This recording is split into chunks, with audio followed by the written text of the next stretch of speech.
రాష్ట్రంలో fee reimbursement బకాయిల విడుదల కోసం ఫిబ్రవరి 5న తలపెట్టిన ఫీజు పోరు కార్యక్రమానికి సంబంధించిన పోస్టర్ను వైఎస్ఆర్సీపీ కేంద్ర కార్యాలయంలో ఆవిష్కరించారు.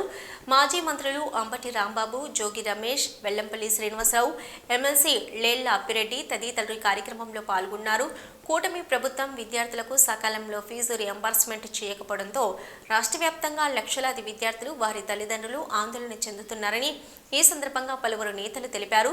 పిల్లలకు న్యాయం జరిగే వరకు తమ పార్టీ పోరాడుతుందని వైఎస్ఆర్సీపీ నేతలు ప్రకటించారు. ఫీజు పోరు అన్ని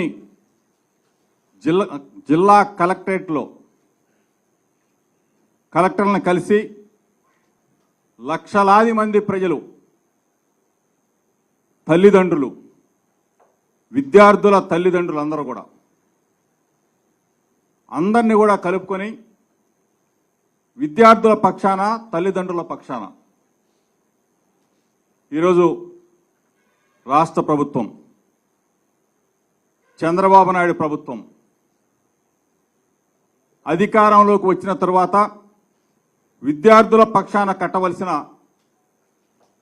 బకాయిలు, విద్యా దీవెన, వసతి దీవెన బకాయిలు కట్టకుండా విద్యార్థులని నట్టేట ముంచే కార్యక్రమం.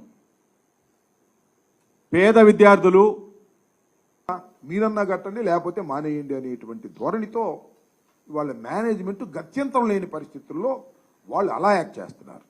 ఏం జరుగుతుంది? చివరికి విద్యార్థులు కళాశాలకు వెళ్ళలేని పరిస్థితి.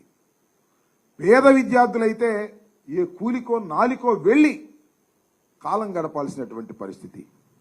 చదువుకొని భావి భారత పౌరుడిగా ఎదిగి అవసరమైతే విదేశాలకు వెళ్ళి ప్రతిభను చాటవలసినటువంటి విద్యార్థి చంద్రబాబు నాయుడు గారు ఫీజు రియంబర్స్మెంట్ కట్టకపోవటం వలన ఒక కూలీగానో, ఒక అనాథగానో మిగిలిపోవటం ఇది సమంజసమేనా? గౌరవ ముఖ్యమంత్రి గారు ఆలోచించాలి. ఎన్నో వాగ్దానాలు చేశారు మీరు, విద్యార్థులకు అది చేస్తాం ఇది చేస్తామని చెప్పారు. ఇలాంటి సందర్భంలో మాకు గుర్తొచ్చేది డాక్టర్ వైఎస్ రాజశేఖర రెడ్డి గారు. ఫీజు రియంబర్స్మెంట్ని దేశంలో ఎక్కడా లేకపోయినా ఈ ఆంధ్ర రాష్ట్రంలో ప్రవేశపెట్టి ప్రతి పేద విద్యార్థి చదువుకోవాలి.